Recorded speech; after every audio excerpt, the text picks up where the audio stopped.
Une excellente nouvelle, une autre, mais cette fois pour les supporters, les fumigènes pourraient bien se faire une place légale dans les stades. Ils étaient interdits jusque-là en France. Pourquoi ? Eh bien, on va se poser la question. En tout cas, ce qui est sûr, c'est qu'un décret a été publié ce mercredi au Journal officiel de la République française. Il va délivrer une autorisation expérimentale d'articles pyrotechniques dans les enceintes sportives non couvertes. Voilà, la loi, c'est technique. C'est technique.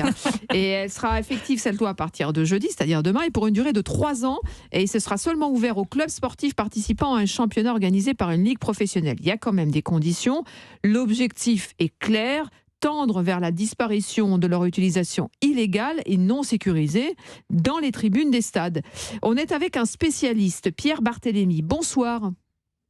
Bonsoir madame. Merci beaucoup d'être avec nous. Vous êtes avocat, vous êtes membre de l'Association nationale des supporters et supporters du PSG. Je rappelle pour nos auditeurs qu'avant d'exercer la profession d'avocat, vous avez passé 14 ans en tribune G. C'est celle qui est placée à côté du virage d'Auteuil. Donc vous connaissez parfaitement le statut de supporter. Aujourd'hui, vous êtes avocat. Alors qu'est-ce que ce décret vous inspire, vous qui êtes au cœur du magma ?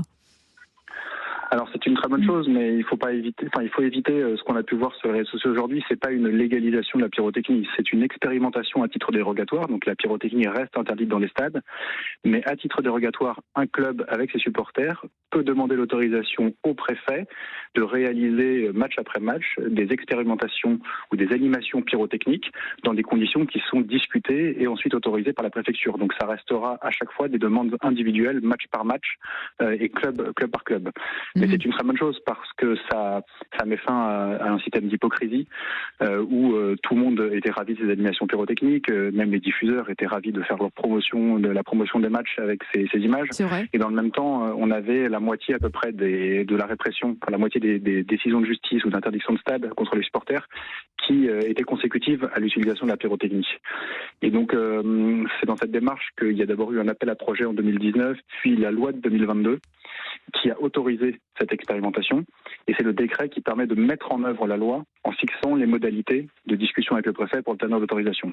Donc c'est 3 ans à compter de la loi du 2 mars 2022, parce qu'en fait ça fait déjà 1 an que c'est mis en œuvre sans le décret, et le décret vient donner en quelque sorte une assise plus solide au texte de loi. Alors concrètement, pour les groupes de supporters qui nous écoutent, et ils sont nombreux, qui vont avoir très envie, évidemment, au prochain match, de venir avec leur fumigène. Comment ça se passe concrètement ? Quelles sont les démarches à faire pour qu'un groupe de supporters puisse déployer des fumigènes pendant les matchs ?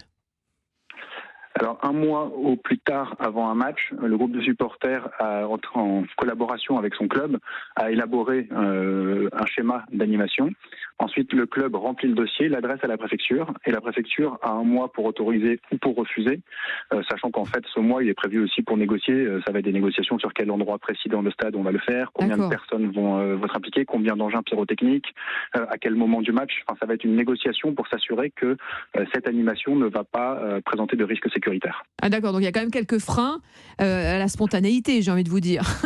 C'est-à-dire que là, c'est très très réglementé. Les conditions que vous évoquez, Pierre Barthélémy, je rappelle que vous êtes avocat et membre de l'Association nationale des supporters, et supporter vous-même du Paris Saint-Germain. Voilà, c'est quand même très réglementé, et les dispositions ne sont pas forcément très faciles, très fluides pour les supporters. Alors l'expérience montre depuis 1 an que c'est mis en œuvre avant l'arrivée du décret, qu'en fait c'est très fluide, que les préfectures font confiance aux acteurs de terrain qui valident. Et donc la quasi-totalité des demandes pendant 1 an ont été validées. Les seules préfectures qui ont refusé, c'est parce qu'elles attendaient le décret, elles ne voulaient pas prendre de risques juridiques.